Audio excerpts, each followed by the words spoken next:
Le véritable zèle, ami, celui qui vient de Dieu, a des ardeurs extrêmes, parfois pleines d'un feu brûlant, comme Jésus l'a éprouvé face aux marchands qui envahissaient son temple. Mais ces ardeurs ne sont bonnes que suivies de constance, de fermeté, de patience, de persévérant labeur. Elles sont également aimables et infatigables. Le véritable zèle ne cherche pas la réussite, mais le bon plaisir divin. Aussi préférera-t-il échouer que d'utiliser des moyens mondains. Il s'en remet entièrement à la providence, sûr que Jésus interviendra, même matériellement, quand ce sera nécessaire. Tout au contraire, le faux zèle est ostensible, flatteur, turbulent, brouillon, insolent, fier, colérique, passager, également impétueux et inconstant. Il fera tout pour réussir aux yeux du monde, en se flattant de travailler pour Dieu. Il cherchera constamment la reconnaissance, parfois même d'une manière très habile, par exemple en cherchant à être loué de sa modestie, à se placer plus bas que terre si cela sert son image. Le démon là-dessus est d'une redoutable rouerie que seule une véritable humilité que l'on acquiert dans l'oraison peut désarmer.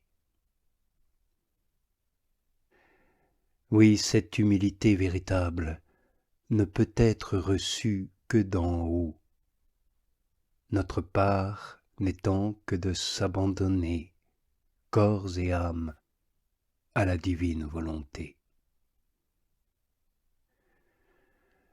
Voilà pourquoi la réponse généreuse de l'âme à l'appel que Jésus lui fait au jour de son baptême, lorsqu'il lui dit « Viens et suis-moi », doit être constamment suivie par une obéissance totale à son appel jumeau « Veillez et priez afin que vous n'entriez point en tentation ».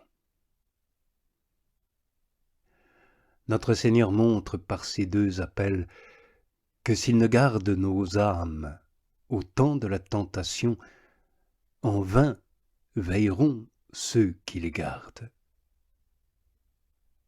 Entre toutes les actions vertueuses, nous devons soigneusement pratiquer celle d'une relation constante, d'une amoureuse révérence envers les personnes et vertus divines, celle de la foi, de l'espérance, de la très sainte crainte de Dieu, parlant souvent des réalités célestes, pensant et aspirant à l'éternité, persévérant dans l'oraison, faisant des lectures saintes, observant les cérémonies du culte divin dans une grande simplicité de cœur et d'actes, car le saint amour se nourrit à souhait parmi ces menus travaux et attentions, et répand sur ceux-ci plus abondamment ses grâces, afin que nous portions du fruit,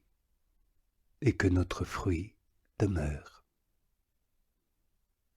Le saint amour se renforce et se revigore toujours plus en désir de porter ses fruits salutaires pour soi-même, le prochain et l'Église. Cette âme insatiable en l'affection qu'elle a de fructifier s'écrie comme Rachel « Seigneur, donne-moi des enfants, ou je meurs ».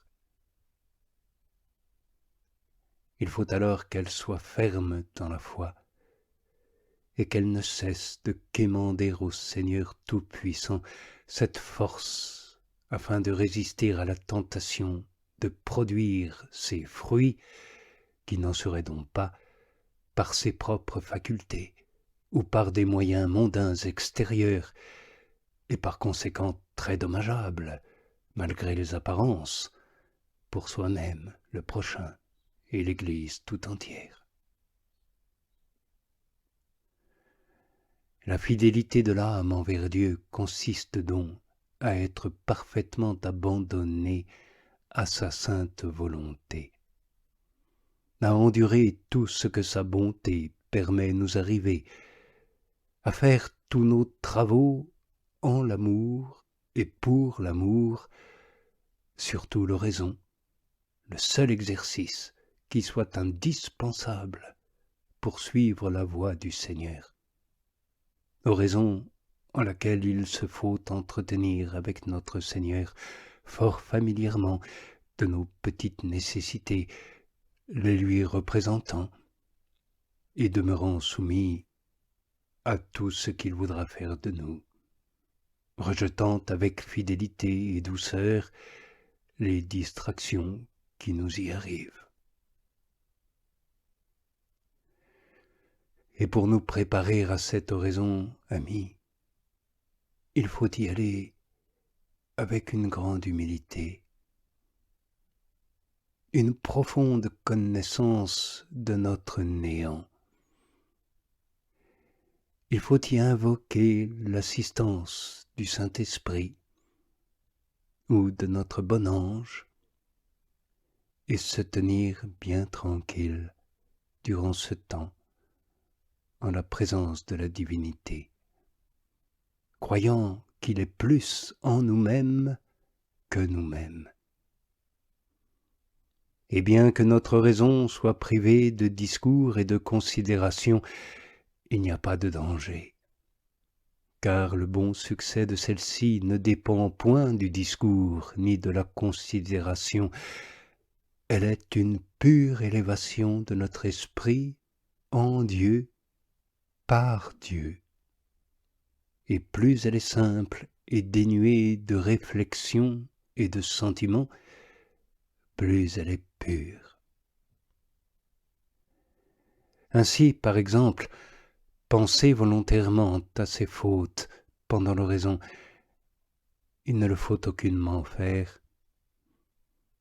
Un simple abaissement de notre esprit devant Dieu, de tous nos péchés sans les particulariser, suffit. Pour l'ordinaire, les pensées et considérations sur nos péchés ne nous servent que de distraction, souvent soufflées par l'esprit malin qui nous entraîne en de vains scrupules. De même, il n'y a aucun danger de s'asseoir pour quelque temps quand la nécessité le requiert. Il ne faut pas cependant se trop caresser et s'attarder sur ces petites incommodités. Il n'est pas non plus fâcheux qu'on dorme quelque peu à l'oraison, pourvu qu'on fasse ce qu'on peut pour se recueillir.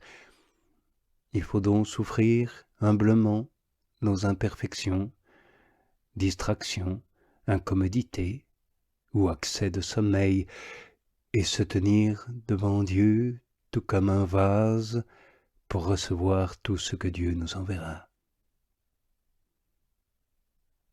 Notre Seigneur se plaît quelquefois à nous voir combattre tout le temps de l'oraison par le sommeil, sans nous en vouloir délivrer. Il le faut alors souffrir paisiblement et en aimer la faiblesse. Ne dites jamais cependant que vous ne pouvez pas faire quelque chose, car nous pouvons toujours quand nous sommes avec Jésus et que nous désirons faire sa volonté. Nous pouvons au moins se laisser ennuyer et attendre dans la patience qu'il nous éclaire ou nous envahisse. Autrement, ce serait dire que notre Seigneur aurait ordonné quelque chose d'impossible, ce qui certes n'est pas, car il l'a bel et bien dit, veillez et priez en tout temps. Nous pouvons tout avec la grâce, qui ne nous manque jamais lorsque nous nous abandonnons à elle.